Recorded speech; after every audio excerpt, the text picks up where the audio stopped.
Hi, I am Miss Junel, a third-year student of Negros Oriental State University Shatten Campus, and welcome to our class discussion in ED301, the Teacher and the School Curriculum. Before we proceed to the discussion, let me first introduce to you the learning objectives of this topic.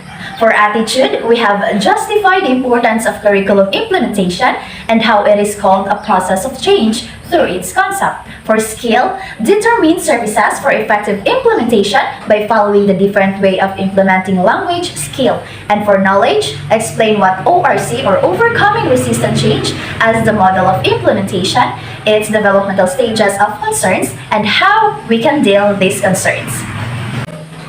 In many countries around the world, the curriculum is increasingly viewed as the laying foundation for comprehensive educational reforms aimed at achieving quality learning outcomes. Contemporary curriculum development processes are more frequently involve public discussion and consultation with a range of stakeholders, and the curriculum is progressively evolving into a topic of debate, engaging policymakers, experts, practitioners, and society at large. So the implementation of curriculum is very important and is quite significant stage in the life cycle. The curriculum implementation is an integral part. They can contribute to the curriculum development and learning resources development centered in a great way. In essence, the curriculum has to be implemented in order that its relevance and relative merits can be assessed. Accordingly, at a later stage, it can be recast depending on the need. However, traditionally, curriculum implementation has been, by and large, taken for granted. This kind of attitude towards a curriculum, however well designed, makes it unable to serve the purpose for which it is created. We should, therefore, categorically state here that successful implementation of a curriculum, regardless of its design, rests upon describing at this outset, and the developmental process and stages are crucial for implementation. I know that we are all familiar with the word curriculum. So, how would you define it? What does the word curriculum bring to your mind?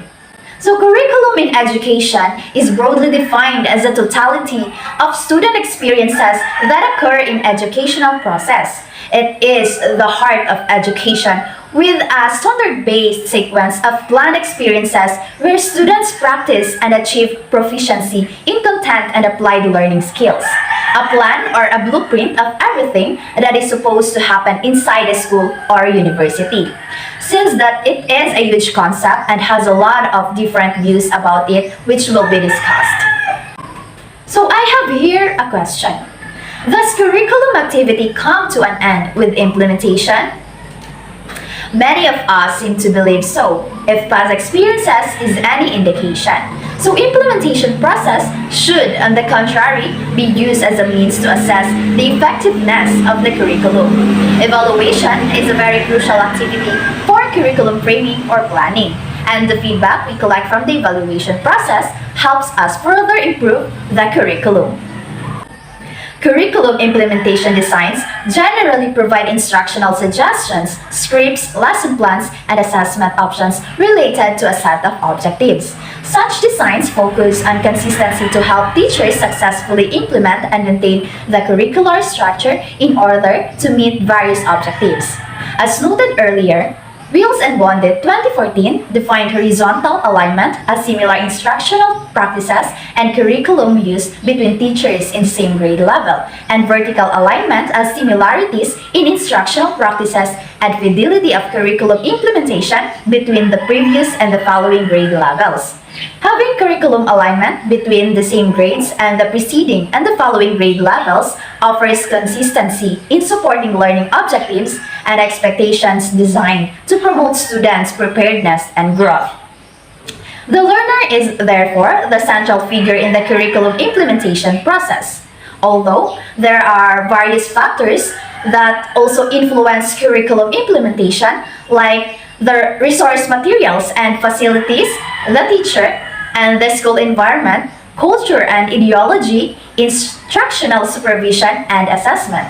Implementation takes place as the learner acquires the intended experiences, knowledge, skills, ideas, and attitudes that are aimed at enabling the same learner to function effectively in a society.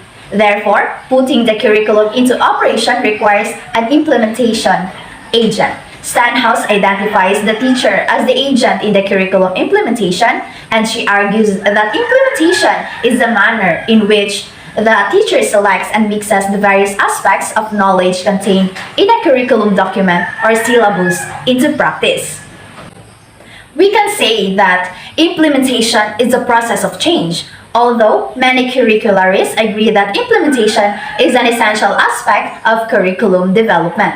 It is only in the last 15 years that implementation has become a major educational concern. Many assume that implementation is simply another step in the curriculum planning process.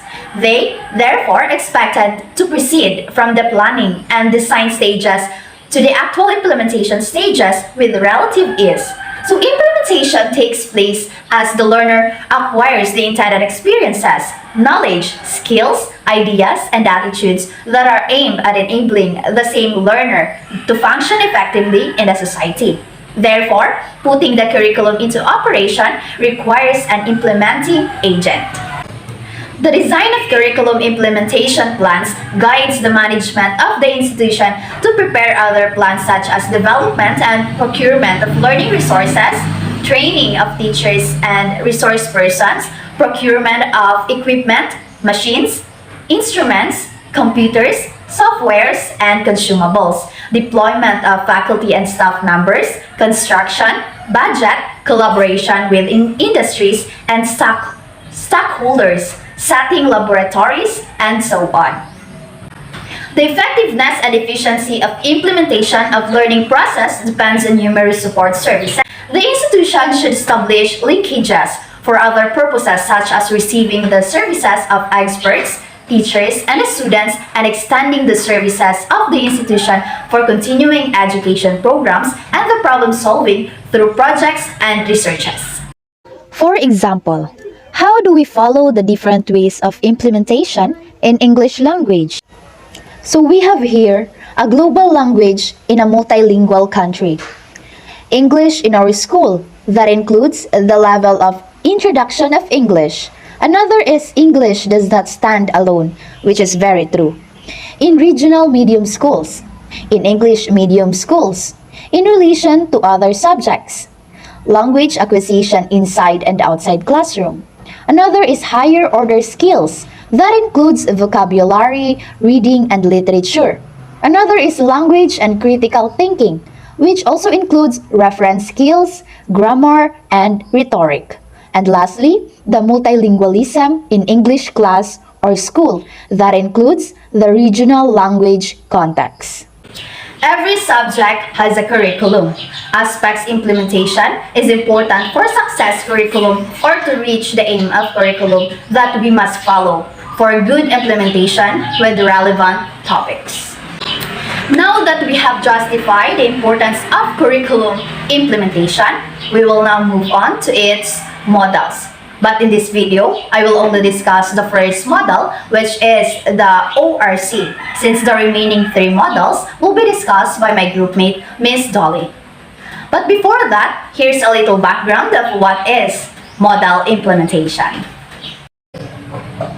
A model implementation is the output of one or more model developers, that is technically skilled persons who translate the abstract risk model and its model specification into computer code.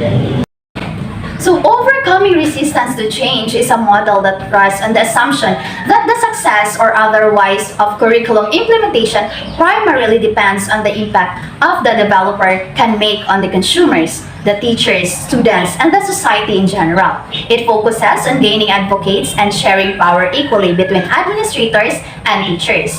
The ORC model focuses on allowing for the personal needs of the teachers to be addressed through maintaining highly flexible in the implementation. If we desire change, we must address people's misgivings.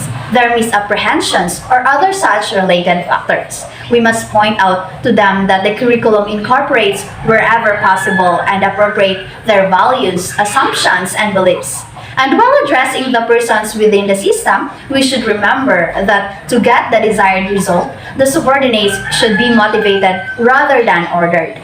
Curriculum developers should, therefore, identify and deal with the concerns of the staff in various educational institutions. We can group the concerns into the following four broad developmental stages as given in the screen. The first stage is unrelated concerns. At this stage, teachers do not perceive a relationship between themselves and the suggested changes. For example, if a new program is being developed, a teacher at this stage may or may not be aware of this effort. If he or she is aware of it, he or she may not consider it something that concerns him or her. The teacher would not resist the change because he or she really does not perceive the change as something that influences his or her own personal or professional domain. As such, the teacher is not worried about whatever innovation is coming. Another example might be hearing about efforts to bring online learning to a school. The teacher knows this innovation is out there, but it has not impacted them yet. The second stage is personal concerns. At this stage, the teacher will react to the innovation in relation to his or her personal situation. He or she is concerned with how the new program compares to the one that is already being used. For example, an English teacher wrestling with how the use of online learning will affect and what are they are trying to do in the classroom to sustain the needs of the students. The third stage is task-related concerns. This stage relates the actual use of innovation. The teacher at this stage will be concerned with the time required for teaching the new program, availability of materials, strategies to be adopted, and etc. For example, the online learning. The teacher may wonder about such problems as how much time will it take to learn with this? What are the best ways to use this new innovation? What kind of support will I get? These are just some of the few questions that are possible. And the last one is impact-related concerns. The teacher at this stage will be concerned with how the innovation will influence others. Online learning, for example. Teacher starts to wonder how online learning will benefit the students. A teacher may start to wonder how other teachers are doing as they try to use this new innovation. This is the shift here is from self to others. When working with the ORC model, we must deal directly with the concerns at stages 2, 3, and 4 in order to serve the purpose for which the change is affected. Change involves a reaction. For the ORC model, the reaction involves 4 clear steps. Every teacher may not go through these 4 stages. However, these stages help to explain what a leader can anticipate when trying to implement curriculum. To achieve this purpose, we can meet the faculty members together. During this meeting, we can share our concerns and map strategies for dealing with those concerns. Depending on the context and particular needs, we can administer questionnaires to gather and share information on concerns to make such meetings successful. To sum it up, curriculum implementation is the translation of a written curriculum into classroom practices. Regardless of the definition or approach, curriculum can be organized into 3 major components, which is objectives, content or subject matter, and learning experiences. Stages in curriculum process: when in the midst of learning activities, the teacher and the learners are involved in negotiation aimed at promoting learning. This is the interactive stage of the curriculum process, and this takes place in the classroom through the effort of the teachers, learners, school administrators, and the parents. Let me end my discussion with a quote that says, "Good implementation requires a well-prepared teacher." Once again, this is Miss Janelle. Thank you for listening and I hope you learned something. Bye!